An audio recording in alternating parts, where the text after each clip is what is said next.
Hi, St. John's family. I'm standing out here in front of the church doors and very excited that in-person worship will begin this Sunday, June 28th, both at 8:30 and at 10:30 in the morning.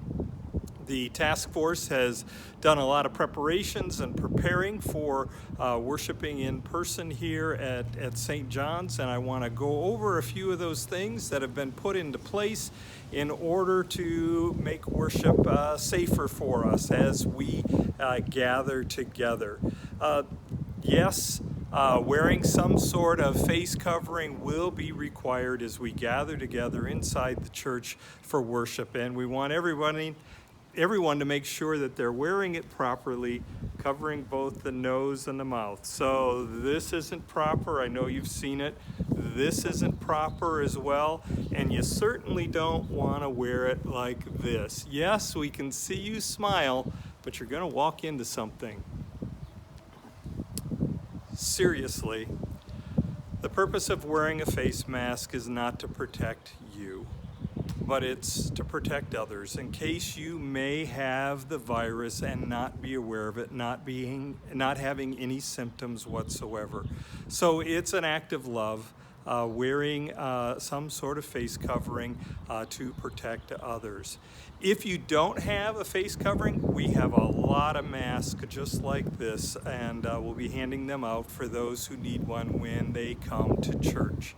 So now I'm going to go over a few things, kind of walk around a little bit and show you and talk to you about what's going to happen.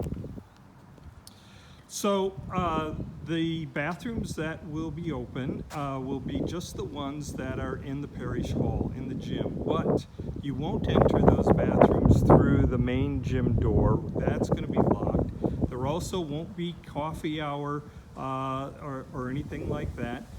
But you will enter the bathrooms if you need to use the restroom along the side of the parish hall in that direction. When you arrive on Sunday morning, entrance will be through the new gate by the bell tower. That gate will be propped open and you'll enter through that gate. There will be stanchions and some signs and things and some tables set up out here on the patio. As you walk in, you will be greeted by people and asking how you're feeling, and then also making sure that you have a face covering on, and also that you use hand sanitizer before entering the church. As you enter into the church, there will be ushers here to welcome you and also to seat you, because we will be seating from the front of the church to the back of the church. All of this is being done in order to limit the amount of cross traffic, and so that people aren't already seated and then others are walking by them, walking very closely. So we'll be seating from the front to the back.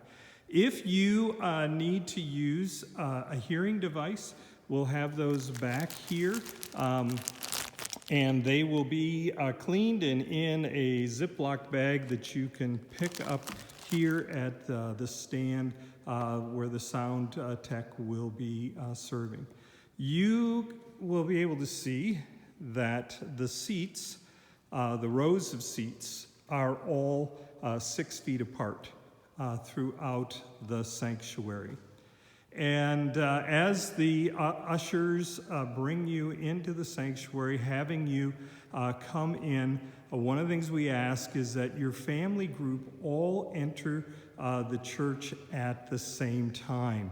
If you will be arriving at different times, we ask that you please wait on the patio until your whole group is here, because one of the things we need to do is make sure that there are 3 empty chairs between families and between individuals, so that there'll be 3 empty chairs in order to maintain that 6 feet of social distancing. Yes, this means that you might not be able to sit in your favorite spot, okay? If you're used to sitting in the back, you may be sitting a little bit farther forward, depending on what time you arrive.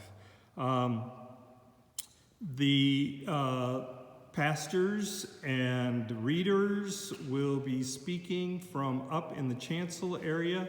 There will also be band members when we have band for the second service that will be up in the chancel area as well. This past Sunday, we had a practice service, and one of the things we discovered was the way we did communion, we weren't real happy with. There was too much movement, and also it was kind of difficult to take communion and deal with the face covering. So what's going to happen when we have communion is that instead of the worshipers being ushered up to the communion assistants are coming to the worshipers. So everybody's going to stay seated, and we are going to bring communion to you row by row. And explanation about how that's going to work will be given when you come to church. We'll explain all of that and describe all of that. A letter went out this week with some other guidelines in regards to worshiping in person. Going to flip this around and just want to again remind you that if you're not ready yet to return to in-person worship, we completely understand, and that's okay. Also, if you are in a high-risk group, we would encourage you to wait until the right time to come back. We leave those decisions up to you. Do want to also mention that we do have a number of our volunteers who have let us know that they're going to wait a little bit longer before they return. So if you're going to be returning to in-person worship and you would like to help either as a greeter, an usher, or one of our technicians for sound or for PowerPoint, for live streaming, we are in need of additional people to help in those areas. So let us know if you're coming back and you would like to help. God's blessings as we prepare to gather again for in-person worship. And those who will not be joining us for in-person worship, we will continue to do live streaming. And the live streaming will be at 10:30 on Sunday mornings. We hope at some time in the future to also live stream the 8:30 service, but that won't be able to happen until we have technicians available and trained to do that. God's peace.